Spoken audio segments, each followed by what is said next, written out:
नमोस्तु महाराज जी, आपके आशीर्वाद से मेरा गुरुकुलम में चयन हो गया है और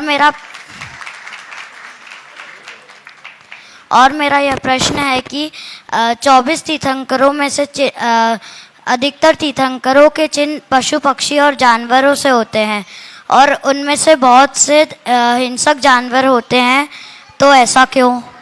बहुत अच्छा। तीर्थंकरों के चिन्ह पशुओं के क्यों और उनमें कुछ हिंसक जानवर हैं, ऐसा क्यों?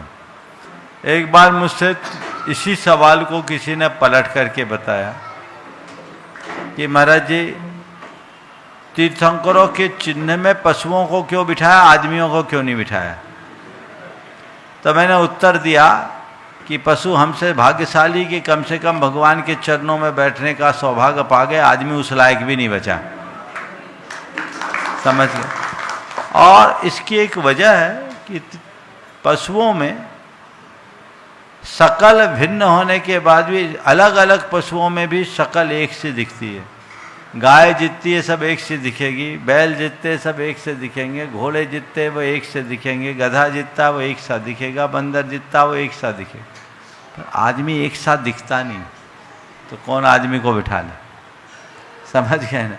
इसलिए आदमी भगवान के चिन्ह में अपनी जगह नहीं बना पाया। अब रहा सवाल है तीर्थंकरों के शरीर में, तीर्थंकरों के चिन्ह के रूप में ये पशु पक्षी और विभिन्न स्वस्तिक आदि प्रतीकों का अंकन क्यों?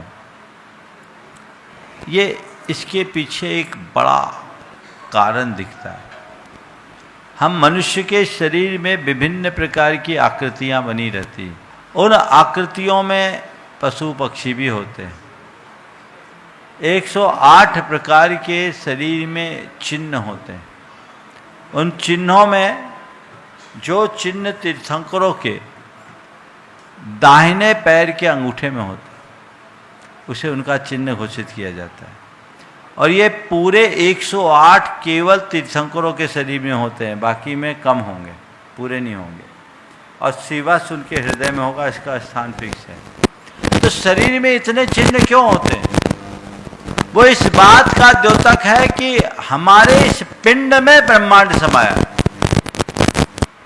तो ब्रह्मांड के समस्त प्राणियों का और अन्य तत्वों का प्रतिनिधित्व उन चिन्हों से होता है, जो शरीर के अलग अलग भागों में होता है। वो इस बात का प्रमाण समझना चाहिए कि जो तीर्थंकर होते हैं वे असाधारण होते हैं। उनके शरीर में ब्रह्मांड के सारे तत्व समाहित होते हैं। इसी के बदौलत वे अपनी चेतना को इतनी ऊंचाई तक पहुंचा पाते हैं और जीवन बेहतर कर। समझ गए? ओम।